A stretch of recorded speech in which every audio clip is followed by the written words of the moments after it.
Mokiniai bijodami Žydų buvo užsidarę savo tarpe. Iš vienos pusės jie jau buvo girdėję apie prisikėlimą, bet to dar neužteko. Jie gyveno baimėje, prarasti savo gyvybę, nežinojo, ką daryti. Baimė paralyžiuoja. Baimė sako, kad viską prarasi, kad tavęs nesupras, kad liksi vienas. Baimė moko nepasitikėti viskuo, net pačiu Dievu. Ir štai Jėzus atsistoja jų viduryje ir sako, ramybė jums. Kristaus ramybė nėra tik palinkėjimas ar trumpas jausmas. Tai stiprus išgyvenimas, kad jis tikrai yra tavo gyvenime. Jis yra su tavimi.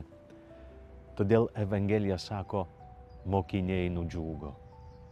Baimė užleidžia vietą džiaugsmui.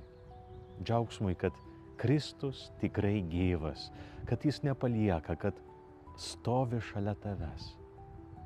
Tada nebereikia jau bijoti, ką nors prarasti.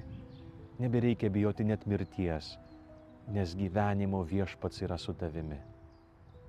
Kiti gali tave atmesti, iš tavęs juoktis, teisti, palikti.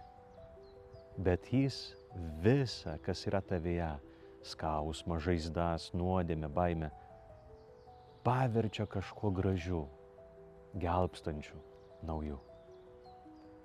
Ir po to jis dovanoja jiems šventąją dvasią. Jis padaro juos naujais žmonėmis, nebe pasitinkančiais pasauliu ir jo taisyklėmis, bet pasitikinčiais Tėvu. Dvasia atveria jų širdis, išvaro baimę, duoda drąsos ir išminties. Dabar jau mokiniams nebereikės nei auksmo, nei valdžios, nei aukštos padėties, kad jaustųsi vertingi. Jie žino, kad yra vertingi todėl, kad yra mylimi. Todėl jie eis po visą pasaulį skelbti Dievo grožio ir naujo gyvenimo.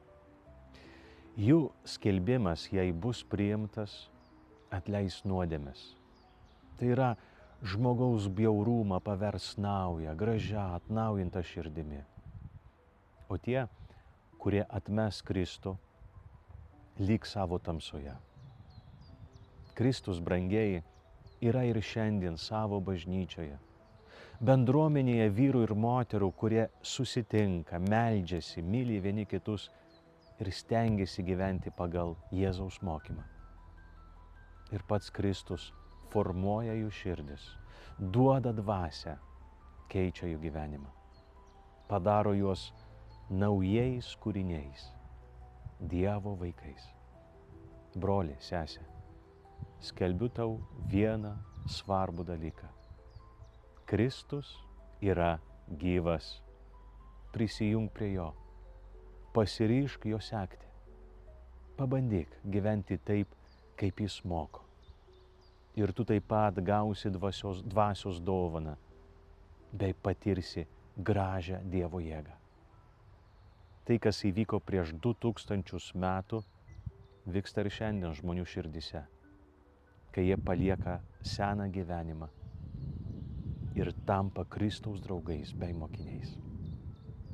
Palaiminto sekmadienio ir palaimintų sekminių.